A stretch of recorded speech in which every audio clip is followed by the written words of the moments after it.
ভাষা দিবসে রক্তদানের মধ্যে দিয়ে শহীদদের শ্রদ্ধা জ্ঞাপন। রক্ত দিয়ে আন্তর্জাতিক ভাষা শহীদদের শ্রদ্ধা নিবেদন। সামাজিক মাধ্যমে কমিউনিটি তৈরি করে রক্তের গ্রুপ জেনে ডোনাররা পৌঁছে যাবেন মুমূর্ষু রোগীর কাছে। আন্তর্জাতিক ভাষা দিবসে মানুষের পাশে দাঁড়াতে অভিনব উদ্যোগ নিলেন বসিরহাট পৌরসভার ৮ নম্বর ওয়ার্ডের সমাজসেবী বাবলু দে। ২১শে ফেব্রুয়ারি ভাষা দিবসকে সামনে রেখে বসিরহাটের প্রাণকেন্দ্র আমরা সবাই মাঠে বিশাল রক্তদান শিবিরের আয়োজন করলেন তিনি।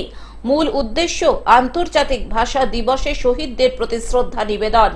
পাশাপাশি সীমান্ত থেকে সুন্দরবনের মুমূর্ষু রোগীরা হাসপাতালে গিয়ে যাতে রক্ত সংকটে না পড়েন তার জন্যই এই বিশেষ উদ্যোগ। এদিনের এই মহতি উদ্যোগে উপস্থিত ছিলেন উত্তর ২৪ পরগনার আরটিএ সদস্য সুরজিৎ মিত্র ও বসিরহাট টাউন তৃণমূলের সভাপতি অভিজিৎ ঘোষ সহ শাসক দলের একাধিক নেতৃত্ব। প্রায় শতাধিক মানুষ এই রক্তদান শিবিরে রক্ত দিলেন।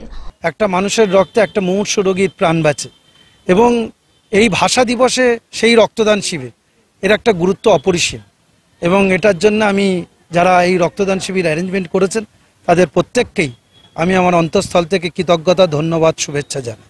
উদ্যোক্তা বাবলু দে বলেন, হাসপাতালগুলিতে গ্রীষ্মকালীন রক্ত সংকট দেখা দেয়। অনেক সময় রক্তের জন্য রোগীর মৃত্যু পর্যন্ত ঘটে। যাতে এই ধরনের ঘটনা আর না হয়, থ্যালাসেমিয়া থেকে শুরু করে মুমূর্ষু রোগীরা যাতে রক্ত পান তার জন্য আমাদের এই রক্তদান।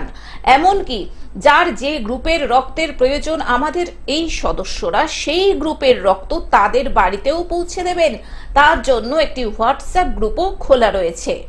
বাবুন, তুই একটা কাজ কর, যদি পারিস ফেব্রুয়ারির শেষের দিকে একটা রক্তদান শিবির কর, যাতে থ্যালাসেমিয়ায় আক্রান্ত যে সমস্ত মানুষগুলো আমরা যেন তাদের পাশে দাঁড়াতে পারি, তাদেরকে সহযোগিতা করতে পারি।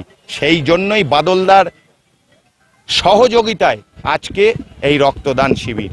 আমি সবচেয়ে বেশি ধন্যবাদ জানাবো বাদলদাকে, সেই সঙ্গে আপনাদেরকে যারা আমাদেরকে আজকের দিনে অনেক দূর পৌঁছে দিচ্ছেন। অসংখ্য অসংখ্য ধন্যবাদ আপনাদের সবাইকে। বসিরহাট থেকে শ্যাম বিশ্বাসের রিপোর্ট, গ্লোব নিউজ।